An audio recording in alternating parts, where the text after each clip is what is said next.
Hey, you. Yeah, you. Got a question for you. A couple of questions, actually. You ever made a decision in your life? I bet you have. I got something I want you to think about. Was the decision hard? I'll bet it wasn't. I'll bet you've got yourself convinced, or convinced at the time, oh man, this decision is tough. Slow down a minute. I'll bet you made the decision that fast. But the time leading up to the decision to change your life, to get healthy, to exercise, to eat right, change careers, be a better husband, a better father, a better wife, a better mother, a better person. I'll bet it was the time period leading up to the decision that was tough, not the decision, because you made the decision in a moment. We're going to talk a minute about why we make the decisions we make and how we make them, what our decision-making process is really like. It's a proven fact that most people make decisions based on an emotional stimulus. Meaning that you make emotions based on your emotional state at that time. Like, that's how you get angry, or that's how you feel love for someone, or it's how you feel disdain or contempt or a positive emotion. But those are all inhibitors for real decision-making processes. When you break it down, we make decisions based on really two perceptions.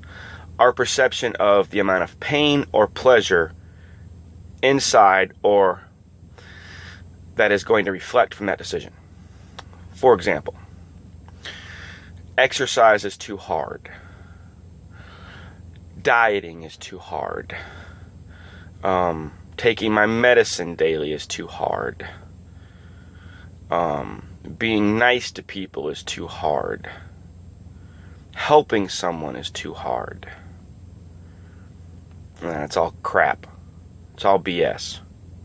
The fact of the matter is, those things aren't too hard, but your perception of the amount of pain versus the amount of pleasure that you're going to incorporate into your life is basically what's causing you to make the decision the way you're making it. For example, if you're a smoker, okay, and you want to quit smoking, you want to quit, but you know it's going to be hard because you associate pleasure with smoking and pain with quitting. But when you reach a moment of absolute true choice where nothing is acceptable but quitting, then you'll quit. Same with diet and exercise. When you reach a point of desperation and your back's against a wall and you have no choice, like the doctor looks at you and says, hey, Joe Driver, you're not going to get a medical card next year if you don't lose a significant amount of weight. Your back's up against the wall. You have no choice. Then the pain becomes not losing the weight and getting healthy instead of losing the weight. Putting in the effort becomes the pleasure because you begin to lose weight. You begin to feel better. You begin to have more energy. You begin to see results. And maybe little. You begin to feel better. You lose 5 to 10 pounds, and wait a minute, I'm a smaller pant size here. Wow. See, it's pain versus pleasure. How much pain do you associate with things in your life? For example, I have family members that, I really don't like to talk to because I associate pain with them. Pain of my past. And don't give me this crap about, my mommy didn't hug me enough, my daddy didn't love me enough. I don't have time for that garbage, because you're talking to a guy who never got a hug from his mother and his dad was never there. So, leave your past in the past, people. Move forward. Oliver Wendell Holmes once said, the things that are behind us, the things that are ahead of us, are minuscule in comparison to the things that are within us. Grab onto that. See, you know what's standing between you and success of any type? And what I mean by success is you have to define success by your own terms. What's successful to you? Losing 10 pounds, losing 30 pounds, changing careers, getting something better that you enjoy, doing something more fun. Benjamin Franklin once said, if you do a job you love, you'll never work a day in your life. Everybody knows that I love my job. I love being a driver. But does that not mean that I want more in my life? I do. I want to be able to do more for my family. I want to be able to do more for myself. I don't want to be 70 years old stuck behind the wheel of a truck because that's the only choice I've got. You have choices. But what are you basing those choices on? Are you basing them on spur of the moment things? Or are you forming a plan to get you where you want to go? I'm going to tell you, the only thing standing between you and success of any type are the lies that you tell yourself. I can't do it. I'm a failure. It's too hard. My mommy didn't hug me enough. I don't have the support from my family. I don't have this. I don't have that. Shut up. You ain't got time for that crap, and neither do I. Be honest with yourself. Ask yourself what's really standing between you and success. Is it whatever that success may be? Let's say, for example, that your goal is to lose 30 pounds in the next 3 months after the holidays. I'll give you a break, okay? But let's say that you want to start a program at the first of the year to where you, by spring, you've lost 30 pounds. What's standing between you and that? Oh, I don't know how to eat healthy. I don't know how to exercise. I don't know how to... Shut up. Whine to somebody else. With the information technology that we have right now, you can find a way. So what's really standing between you and that 30-pound weight loss goal of yours is you. The amount of effort you're willing to put into it. Have you got yourself convinced that it's too hard? Because if you do, you're never going to accomplish anything. But when you reach a moment of absolute decision, of absolute choice, and you go, I can do this, you begin to associate more pleasure than pain with it. But you have to reach that moment of choice. I can't tell you how to do that. Okay? I know ways to lead you there. But there's that old saying, you can lead a horse to water, but you can't make him drink. Well, you sure can make him thirsty as hell. That's all I'm trying to do, make you thirsty. Okay? Horses have a saying, you can lead a human to thought, but you can't make him think. For all those of my horse friends out there, you'll get that. Ladies and gentlemen, this is about you. This isn't about me. I'm changing things in my life. I'm moving into a different spot in my life. It's gradual because I'm having to adapt my thinking and evolve where I'm at emotionally, spiritually, psychologically, physically. Everybody knows I'm an exercise freak. I'm hurt right now. I can't work out. I had a bout with anaphylactic shock earlier this year, and I haven't been the same since. And I'm trying to get back there. But see, I'm still making a choice to try to do things the right way. It's very simple. It's really, really simple. Okay? My name is Toby Bogard. How does that define me? Who is Toby Bogard? Who is Joe Driver? Who is Joe Smith? Who knows? What do you want out of life? Are you settling for a $40,000 a year job because you think you can't do any better?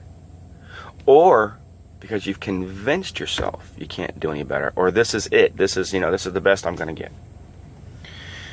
You get what you're willing to settle for in life. What are you settling for?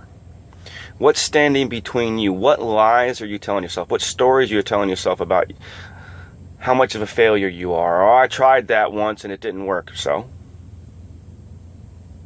what?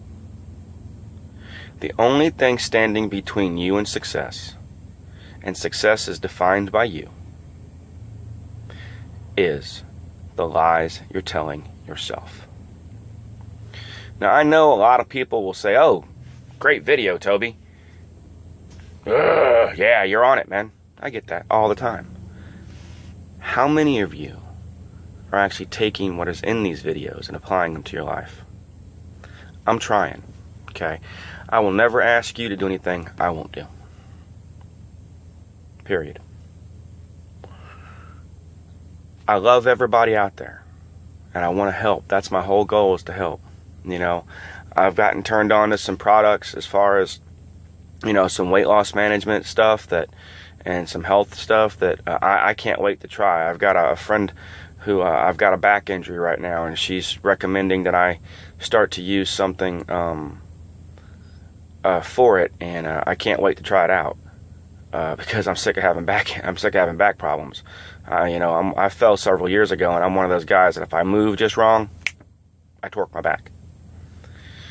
So anything at this point, that's natural and healthy to help get my back to where I can do what I love to do, which is exercise every day. So there's a standard. What's yours? Let's raise the bar. Let's raise the bar. What's your thermostat? What are you willing to settle for? What are you comfortable at? It's your thermostat. It's your internal thermostat, your life thermostat. Are you settling? Again, like I said, are you settling for $40,000 a year job because you think you don't have any choice or because you think you got it good? Okay. Nothing wrong with that. But what would you do with a $45,000 a year job or a $50,000 a year job? What would you do if you had a job but you didn't have to work every day except from your home office, so to speak, or the hours you wanted, and still made $50,000 a year or more?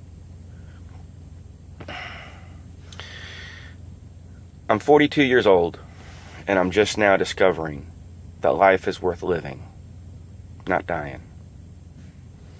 Life ain't hard, people. It's the decisions and choices and the lies that we tell ourselves that make it difficult. Don't make decisions in the spur of the moment. Okay? Don't agonize. Reach true moments of choice. Commit to those choices. When you reach a true moment of choice and you make a decision, and for example, I've got to lose weight because I'm going to lose my livelihood because I'm fat. I'm considered obese, overweight by the DOT. I've got to lose weight or I'm going to lose my livelihood, my CDL. That's a moment of true choice. When you decide to do that, then it becomes a conviction that you follow through with. And guess what? Once it becomes a conviction, you lose weight. It's called the pain versus pleasure paradigm. And there are ways to change it that fast. Again, thanks everybody for listening. This one's a little longer than usual, sorry. My name is Toby Bogard. I love y'all. God bless. And don't forget, never, ever forget. And I struggle with this, so believe me, I'm not being a hypocrite. I'm human. When in doubt, look up, because God's got this. You can either worry or you can trust God. Jesus, take the wheel. Thanks, everybody.